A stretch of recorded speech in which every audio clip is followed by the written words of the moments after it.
The Middle East in the mid-20th century was known for chaos. Wars, refugees, and political turmoil filled the headlines. Amid this, a young engineering student in Cairo watched his homeland torn apart and vowed to dedicate his life to reclaiming it. That student's name was Mohammed Abdelrahman Abdelrauf Arafat Al-Qudwa Al-Husseini, but the world would come to know him simply as Yasser Arafat.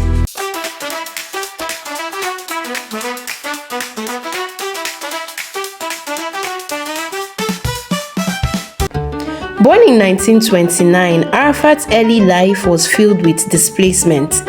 He grew up without a stable home, from Jerusalem to Gaza to Cairo, always feeling the loss of a land he could not call his own.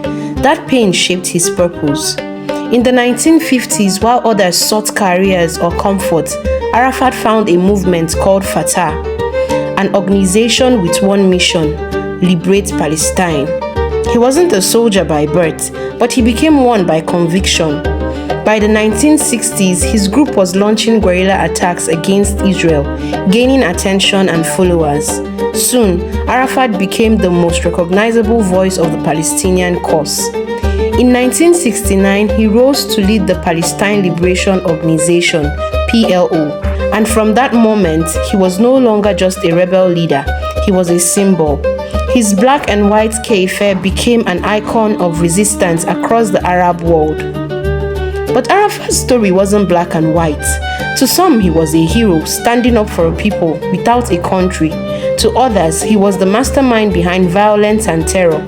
Under his leadership, the PLO carried out attacks that drew international condemnation, yet also forced the world to recognize the Palestinian plight. He lived a life constantly on the move, chased out of Jordan during Black September, forced to relocate from Lebanon to Tunisia, surviving countless assassination attempts and even plane crashes. But Arafat never stopped speaking for his people. Then came a turning point: the Oslo Accords in the early 1990s. Arafat shook hands with Israeli Prime Minister Yitzhak Rabin on the White House lawn, under the watchful eyes of US President Bill Clinton. The world was stunned. The man once labeled a terrorist was now a Nobel Peace Prize winner. Hope flickered that peace was finally possible. But that hope didn't last. The peace process collapsed, violence erupted again. Arafat found himself trapped in the middle, loved by his people for never surrendering, criticized by others for never truly reforming.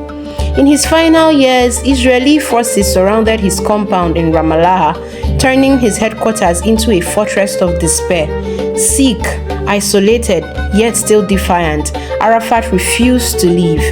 In 2004, he was flown to Paris for treatment, and there the old warrior took his last breath.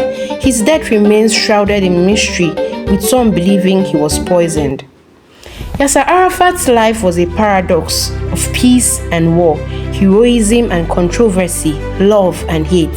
He never saw his dream of an independent Palestine fulfilled, but his struggle etched his name in history forever. Because whether you see him as a revolutionary or a villain, one truth remains undeniable: Yasser Arafat changed the Middle East, and his story continues to echo in the cries for freedom today. If this story gripped you, hit the subscribe button, like as well, and stay tuned, because history isn't just about the past, it's about the people who dared to change it.